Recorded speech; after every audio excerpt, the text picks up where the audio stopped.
Welcome back, everybody. This is Peter with Plumbing Express. I'm here with Sammy with Sunbelt Marketing. We've been talking a lot about gas piping, and now we're going to talk about kind of an extension of that, gas regulators.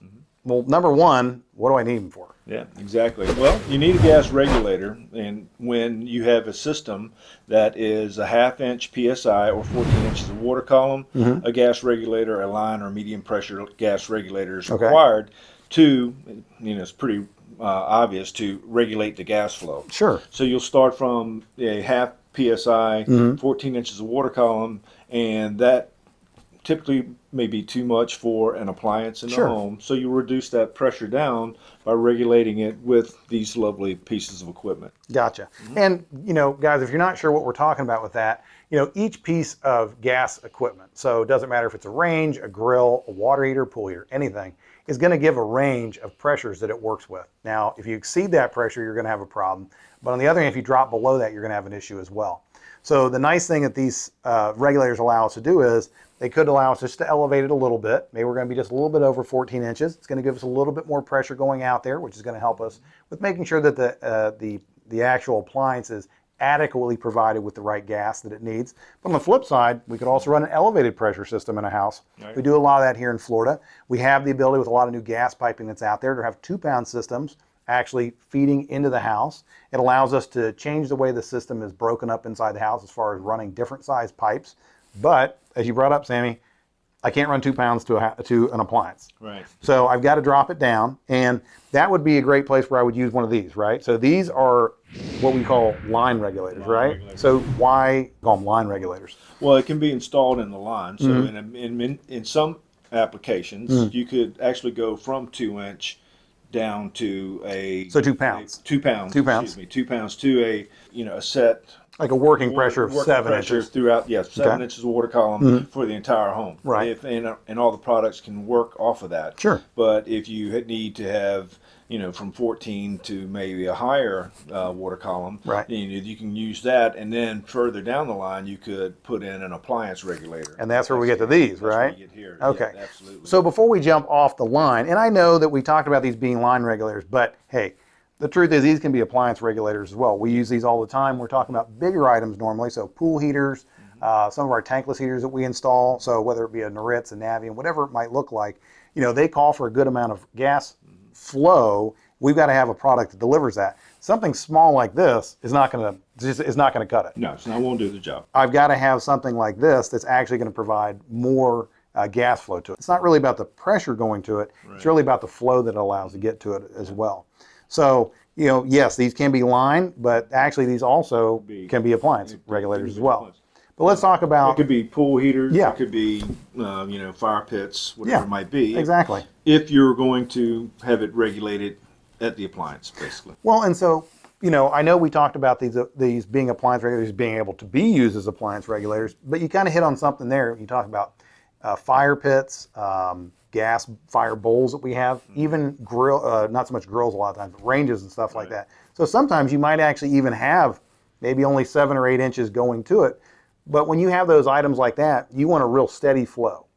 We've done some restaurants even that have tiki torches around there, and they don't want a lot of wavering with pressure changes in there. And so what they have us do is we actually will install these appliance regulators on there so that it smooths that out. So even though it's not an elevated pressure that's going to them, the whole goal is to get it so that the flame is a consistent flame for them. Yes, it's going to dance and stuff like that. What they don't want is they don't want where one is like a raging fire and one is just a little tepid flame that's just sparking a little bit. Right. So even though definitely we use them a lot of times, the majority of times, to take a higher pressure and really drop it, we can also use it just to really kind of smooth out the pressure in a system as well. Now, on each one of these, and we have a great cutaway there.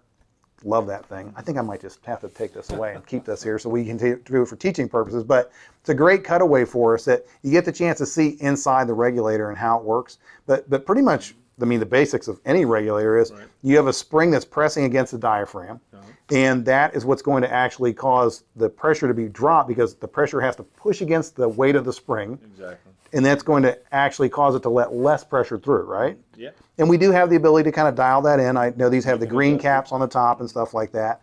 And so there is some adjustability to most of these regs. A lot of them come set usually around 8 inches water column. That's kind of a standard. but we can dial those up or down. Now, I've noticed on every one of these, though, we have these little brass caps. Yeah. I know that that's not just, so we can polish them and make them look nice and shiny and pretty. What are they there for? Well, those are called vent limiters, and they're a protection device. So obviously, I mean, the gas comes in at a certain pressure and it goes out at the pressure that you've reduced it, Right. depending upon the strength, the strength of the spring. But as you can see in here, if you have some damage to the diaphragm, Right. then what that's going to do is create pressure on this vent limiter port, and in that vent limiter, there's a little ball check, and you probably can't hear that. Let's see. I'll see if I can shake that here by our microphone that you might be able to hear it moving back and forth. there But you I can definitely hear it and Right. feel it moving back and forth. So in that ball check, when the diaphragm fails, it will put pressure on that ball check, and it will lift and allow about 2.5 CFH, or a very small amount of So enough to gas, smell it, enough to but smell it, not so much to be dangerous. Not to be dangerous. Okay. Exactly. So that's why you would do that. And when you're putting these regulators indoors, you must definitely have a vent limiter in it, Right. so that it will be that protection device. And something you guys definitely aren't going to be able to see because it's just way too tiny. But so in this little device that's right here, because since it's made up of components, it's a device, it's not just an actual fitting. There's actually a tiny little hole in the top. So as Sammy was talking about, when that gas pressure blows that ball up, it lets the air get around that, and it will actually come out through that tiny little port right there.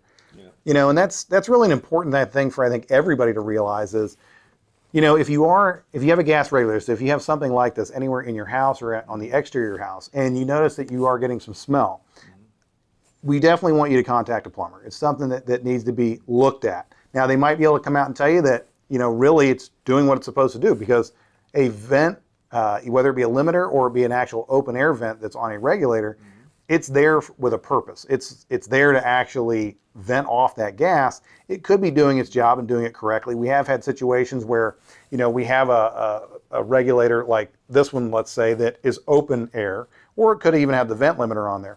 And so we've got higher pressure coming in, we've got lower pressure coming out, but this pipe is all in the sunlight, and it just gets baked on all day long by the sun. Well, what will happen is, with anything, as it continues to heat up, it actually elevates the pressure. And so this could let off that little bit of gas pressure. It's doing its job. It's not allowing it to be overpressurized. Because if you overpressurize the system, you can actually cause lockup down at the appliance. And so you could have a generator or a pool heater or anything that locks up and it won't start, it won't fire at all, because it's got too much pressure going to it. It's not because this is actually defective or there's any problem with it. It's actually just because of external circumstances that cause it to be elevated. So Very good. now, you took this off. Let's just say I'm putting it outside. Right. So what do? I can't just leave that thing wide open, right? Well, a couple of quick points. When you have a vent limiter in place, and you can see this tower here, Yes. you have to make sure that this tower and that vent limiter are going straight up and down. Well, that is a great point, because not even thinking about it really, but boy, if I can shake this around, well, if I've got it upside down, that's not going to do too much, is it? Job. If it's on its side, Even on its side, it's not going to do the anything. vent limiter won't work. If it's like this, the vent limiter is going to be open. So it won't be doing its job. So it's got to just be keep in mind. vertical. Yeah, with the tower, Right. straight up and Yeah. down. If you have an indoor installation. Okay. Now, what you were getting to is that if you have an outdoor installation, it's very important to remove the vent limiter. Right.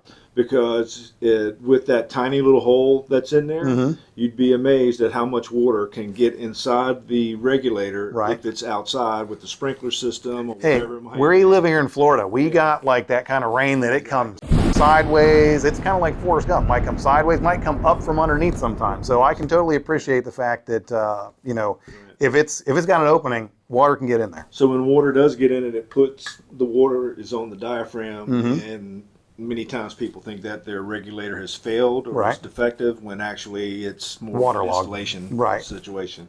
But in the case that you do, you can install these when you install these regulators outdoors. Right. Then, without the vent limiter in it, you take it out. You actually can then install it in any different direction, because you're not having to compensate for the vent limiter. Right. So as far as the directional positioning of this, just looking at our cutaway model, this all just works under pressure, other than the vent limiter. Right. So really, like you brought up, is the key component to how it's positioned is really this vent limiter. if it's going to be used. Yeah. If it's not being used, then we have a lot more flexibility. Right. Okay. Now, once you take the vent limiter out and it's outside, then you'll want to put this little green cap in where the vent limiter was. Okay. Because that will prevent water from naturally just going straight into the regulator. Gotcha. You want to protect that. Yeah, like we brought up as earlier. well. Right. And even if you, there are different elbows and things that if you have it on its side, you want to put an elbow in that turns down so that, but then you got to keep in mind, am I going to get splashed from underneath? Sure. But most importantly is that when you install it outdoors, you take out the vent limiter and you put this green cap, or some regulators have a blue cap that you put on there to make sure that it has the protection from having water get into it. Okay, well that's great. Yeah. Well, Sammy, we've covered a lot again today. I really appreciate your time, and I appreciate you being able to educate us a little bit on regulators. And obviously, we love this for training purposes, but it's also just great for informational purposes. So, again, guys, we want to thank Sammy so much. This is Peter with Plumbing Express. We're going to be signing off for now. Look forward to another one of our videos out there that we'll be coming up with. We'll be looking forward to some new exciting content for you. So we'll look forward to seeing you then. Thank you. Bye-bye.